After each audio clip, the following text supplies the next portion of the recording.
installing this MSD Atomic AirForce intake manifold on an LS engine that happens to be installed in a Wave Runner. Now I have to drill out the hole for the map sensor, so I want to make sure that no shavings get inside of the intake manifold. So what I'm going to do is split it open, drill it out, and then just vacuum it out, make sure there's no shavings.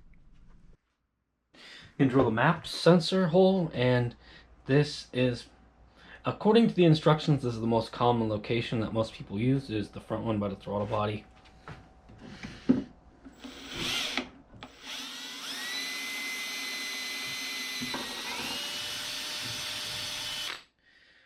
The reason they want you to take this apart when you drill it, so that this isn't floating around your intake manifold.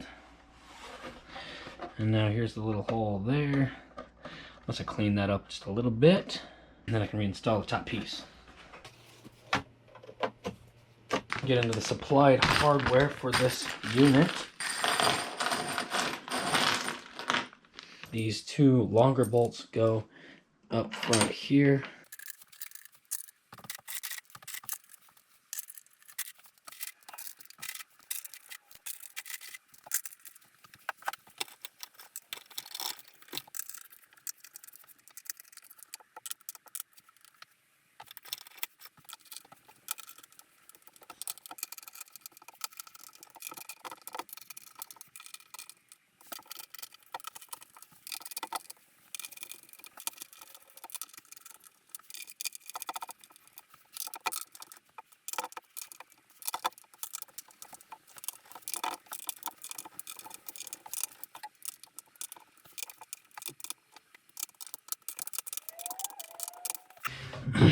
Alright, now the manifold halves are put together, so I just need to stick some gaskets on here. And I got a bag of supplied gaskets.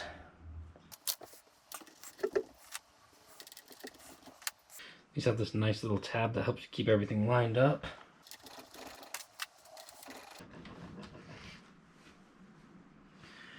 Right.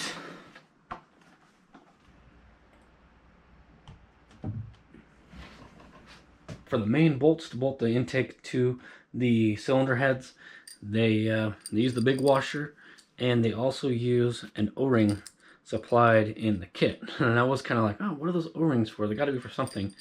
But they are for these bolts to make sure it's a nice tight seal.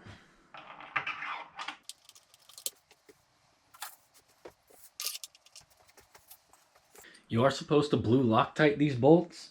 In my case, that's not happening because I'll probably be taking this manifold off sooner rather than later. But for an application where you see it being on there for a long time, putting a little bit of blue Loctite on there would be a good idea.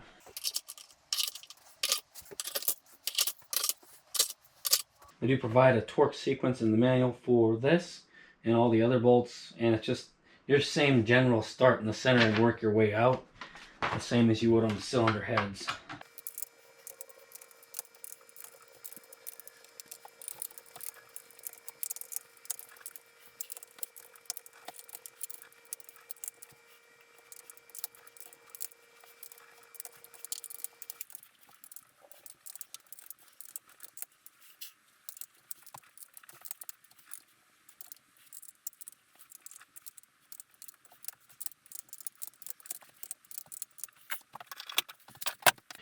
Gonna pop the throttle body on there real quick.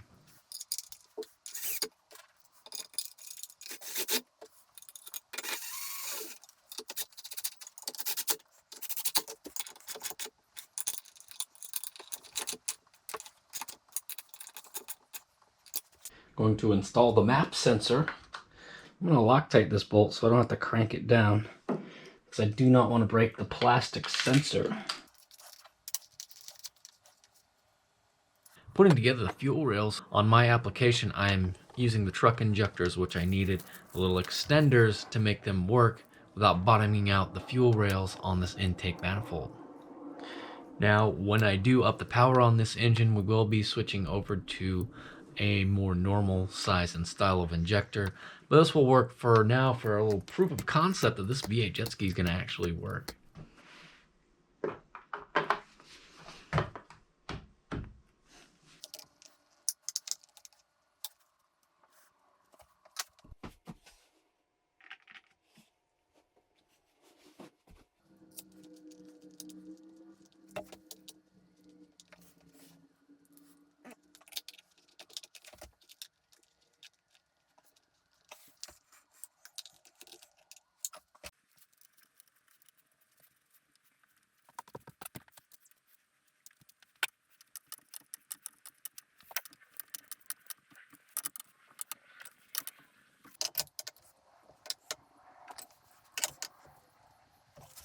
I know it's kind of odd that I do have this intake manifold installed backwards, but that has to do with it being in a jet ski hull. And for me, I need the throttle body to be in the back because there's no room for it to be pointing forward. So it's more of a fitment thing, and realistically it should work fine. If I was installing this intake manifold onto an LS engine going into a car or a truck, there would probably be a few more things that would have to be installed onto it to make it all work correctly. For my application, it's obviously in a wave runner. I don't have all that extra stuff that I got to deal with. With it being installed into a jet ski, that is the most interesting thing going on here. And if you want to see more about that, I got a lot of videos detailing the work that's gone into building this V8 jet ski. So check those out if you want to. I will have the V8 jet ski linked in the description below. Just click on the description and you'll see a link to the playlist for the V8 jet ski. Go ahead, click on it, click on it, click on it.